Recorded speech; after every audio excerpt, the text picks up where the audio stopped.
Alright, guys, welcome along to a new episode. We're getting into Buffy the Vampire Slayer in this one.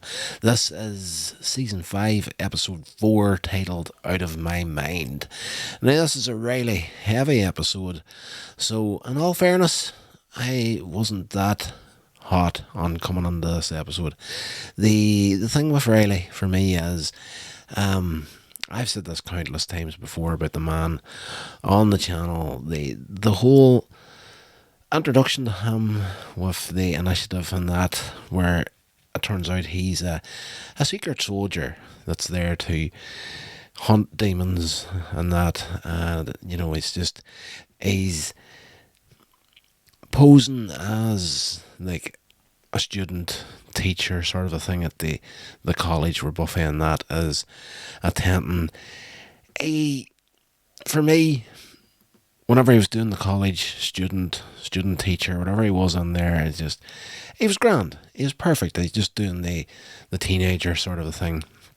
But whenever he switched over to the hardcore army sort of a dude, he just did not sell it for me at all. I could not take him seriously in the role of the hard man.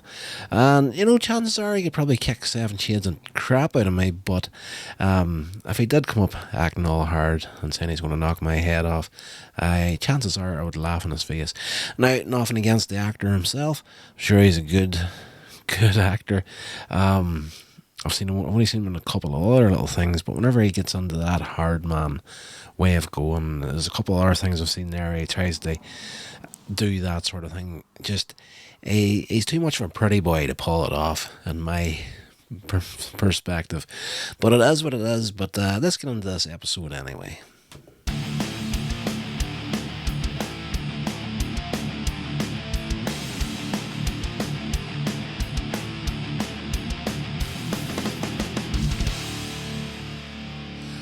Alright, as always, getting into these episodes, they're good spoilerific, a lot of spoilers heading on, and if you never watched Buffy, go and check it out. It's definitely, I'm enjoying it for the most part. There's only bits and pieces for me. I'm going over a lot of old ground here. It's like, for me, Buffy was at its best in season 2, and in my mind, it's not that it didn't get any better after that there, it was just different. But the season 2 was phenomenal for me, probably because of the character of Angel. But in season 2, and the whole evil Angelus storyline was brilliant. Like, I do enjoy that character quite a bit, and in all fairness, I do prefer the Angel series over Buffy. But for the most part, hit or miss after season 2, but there's a lot of good stuff, don't get me wrong. Like, I'm sure a lot of the hardcore Buffy fans out there are going to be like, you asshole. It is what it is. I'm just giving you my honest opinion on the series as we go through it. This one here, some good stuff from Spike in this episode. Basically, synopsis wise, Buffy at the beginning's out patrolling the cemetery. She's killing newly awakened vampires as they're coming up out of the ground. She's going to take them out. Suddenly, Riley turns up, starts fighting and taking out vampires as well. And then Spike shows up as well. And she's like, is there any point in me actually just turning up anymore? Buffy orders Spike to stay out of her way. She's getting really annoyed with him by this stage. But he notes that she was also annoyed at Riley, and as Buffy and Riley leave, they talk about the enthusiasm that Riley was showing and new strength when he's fighting vampires. He seems to be getting stronger in this episode. As they're walking away, brilliant piece of comedy with Spike as he starts to swear that he's going to taste the blood of Buffy. I shall turn your veins into my chalice, sort of a thing, and drink deep. And as he goes to walk off in his hard man walk, he falls into an open grave. And ow! So, yeah, always good to see Spike turning up in an episode. The following day, Buffy and Willow are arguing over a topic from class, which impresses Willow. She's waited all her life to be having these conversations with Buffy. Buffy's trying to study more. But over at the shop, the magic shop, Giles has made a schedule for her for extra training as well. You know, she's finding it hard to struggle, but of a struggle to keep up with the training of Giles and studying more for university and that. Xander, he's helping Giles remodel the back room of the shop for Buffy to train in, and Buffy's, you know, surprised to see that it's, you know, this is they've put effort in here. Like, we definitely have a good place now to do a bit of training. And we cut over to Spike, and Harmony has come to him looking for help because she's frightened that Buffy's out to kill her. So the two conspire to kill the Slayer. Back over at the Buffy residence, Joyce is making breakfast for Dawn, and she kind of has this moment where she's about to pass out. She does eventually pass out and collapses on the floor, but before she does, she looks at Dawn and it's like, "Who are you?" So this is the start of the realization of who Dawn is, or what Dawn is. The big thing at the beginning of this series was this is a brand new character, and everybody is just treating her like she's always been there, although we as a viewer know she hasn't always been there. But there's a moment where Joyce, her mother, wonders who she is before she passes out. At the hospital, an intern named Ben informs Buffy and Riley that Joyce will be fine, and he's give her this stethoscope to give it. Well, I didn't say any name there, did I? He has given Dawn this stethoscope to play about with, so while he's explaining everything that's going on, she's going around and she's listening to his heartbeat, then she tries Buffy's heartbeat, and then she tries Riley's heartbeat with a stethoscope, and it's racing much faster than normal. So Riley gets checked out, and after listening to his heart, the doctor recommends that he stays in the hospital because he's at high risk of a heart attack.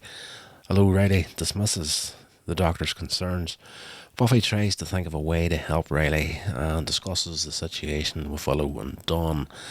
After noting her frustration that the government are likely spying on Riley, she needs to get a message to them. She doesn't know how to do it. And Dawn suggests that if the government are actually listening, then all she has to do is ask for help. You know, they're going to hear it. Like, if they're listening to everything that's going on, just tell them he needs help. So Buffy's got an idea, goes back to Riley's place, picks up the telephone receiver, and simply states that Riley needs help before replacing it. She doesn't make a call. You just hear the call tone in there, and puts the phone down. Still part of the government, Graham he turns up. Of course, they're looking at after everything Riley's doing. So one of the other soldiers that was in the initiative of Riley, a guy called Graham, he shows up to force Riley to see a doctor. But Riley is stronger than Graham and the other agents, and beats the living crap out of him and gets away. Buffy, after speaking with Graham later that day, takes it upon herself to get Riley to the doctor before he dies. The guy tells him Riley is in trouble, major trouble. You don't get him to this doctor to get him sorted out. It's all to do with the drugs that they were pumped with Professor Walsh whenever the initiative was still going to give them that extra strength. So it's like they're burning out at this stage, but this doctor can help reset them to factory settings, let's just say. So Buffy decides she's going to go after him, but she stops with Spike with information about a doctor that can help Riley, hoping that the vampire can help bring Riley in exchange for some cash. Spike ridicules Riley's situation, casually taunting her with his impending doom. Buffy slaps Spike in frustration, reminding him that Riley isn't the only one that can die. Soon after, Spike and Harmony go to the doctor to try to force him to remove the chip. So there's something in the episode that I didn't see coming, and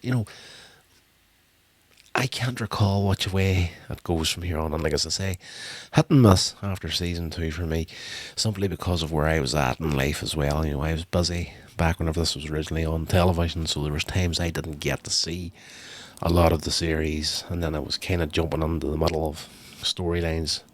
This season here is one that has a lot of blind spots for me, but the doctor that showed up earlier in the episode plays a big part in this series, if I remember right. Though he's only there for one scene in this one. So let's get back to. Sorry, I'm having having a smoke while I'm trying to talk. So if there's any dead space, that's what's happening as far as the audio goes. So yeah, Spike and Harmony are going to try and force this doctor to take the chip out of Spike's head. We cut over to Buffy. She eventually finds Riley hiding in the initiative caves, and he's just standing there simply punching a rock because he can't feel any pain anymore. And he tells her that he's afraid he won't be enough for her once he lets the doctors operate on him, because he's got it in his head that, you know, and they don't mention Angel by name, but you know, he kind of says like your ex was like a superhero and strong sort of a thing, and yeah, she's like, you know, if I wanted to date somebody with superpowers, I'd be dating Spike, for goodness sake, catch yourself on, sort of thing. So after convincing Riley to get medical attention, Buffy brings him to the hospital and finds that the doctor's gone and the place is wrecked. Just after the doctor finishes sewing up Spike's skull, there's a point where he drops something into a little steel pan and he's like, you know, success, the chip's out, sort of a thing. Sews him up, and Spike's like, yeah, lethal, time to kill the Slayer, sort of a thing. At this point, Buffy arrives, along with Riley, and a fight ensues between the two of them. As he tries to hit Buffy, Spike finds that the doctor only pretended to remove the chip from his head, and he discovers that when the doctor dropped a penny into the into the steel tray, just to try to buy time, and he's like, the doctor says, Spike, I told you at the very beginning I couldn't do this operation.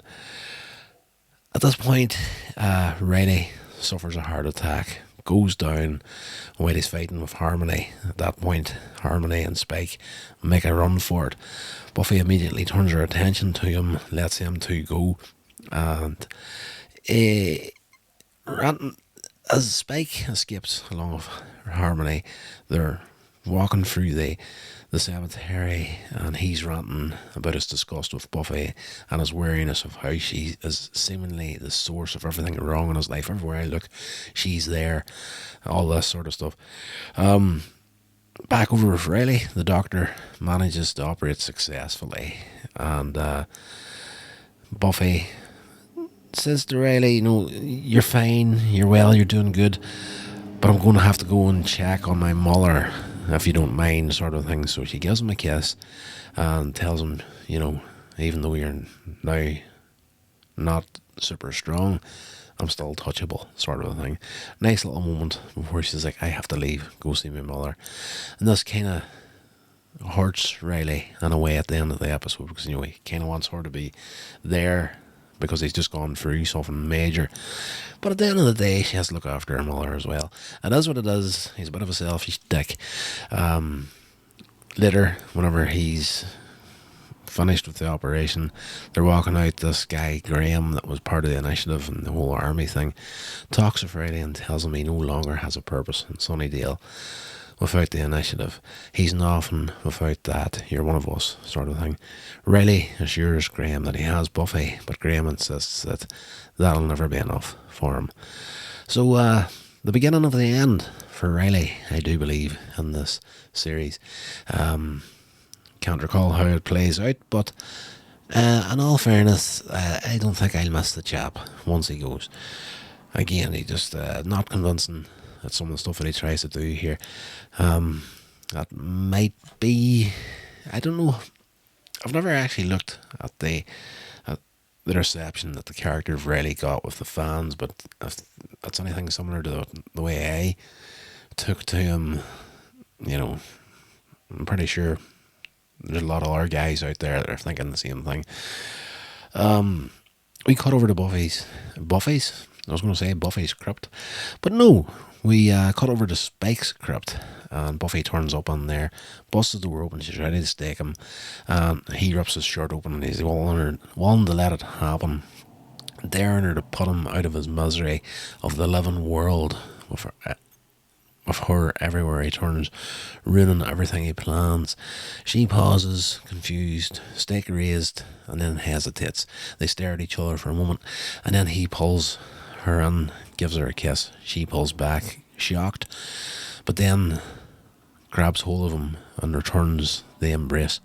And she tells Spike that I want you, and he tells her, I love you, Buffy. I love you so much. And I was kind of like, kind of expecting it to go exactly where it went, but at the same time, I do recall these pair getting together in a way somewhere along the line. But he does. He wakes up in his bed next to Harmony. It was a dream, and he's like, oh God, no, please no, and that's where the episode finishes off. So a good few comic moments from good old Spike in this episode. At the beginning of the episode, we finish off a little comedy moment for him, but I liked the journey he went on in this episode, where he thought he was able to get back to his evil self and start to go after the Slayer and kill and drink blood the way he used to do. But at the end of the episode, he's starting to realise there's feelings there for Buffy, and he's like, oh crap, I don't want this to happen. So I think that is all I have here. I'm just going to look for some if there's anything here as far as the reception of this episode. Not much. Just pretty much an audience of 3.4 million households in its original airing. So the series kept strong the whole way through. A lot of good stuff, but as I say now, bigger fan of the Angel series than I am of this. But I'm a completist as well, so I'm not going to stop doing the little reviews on this series. Yeah, I think that's going to do it, guys. Before we go, check out the website, coinsagemedia.com, for absolutely everything else I'm doing. If you want to give the show a shout directly, use the email at Hellmouth Hotline at gmail.com. And if you do fancy it, there's a Patreon as well, but you can get hold of that via the website. If you would consider supporting this stuff, that I can get more time to do this and do it a lot better, that's an option. You don't have to. I'm not going to lose any sleep if nobody ever follows me on Patreon, but it is what it is. That's going to do it for this episode, guys. Stay safe, and I will talk to you on the next one. This has been a production of Coins Age Media. Thank you so much for listening.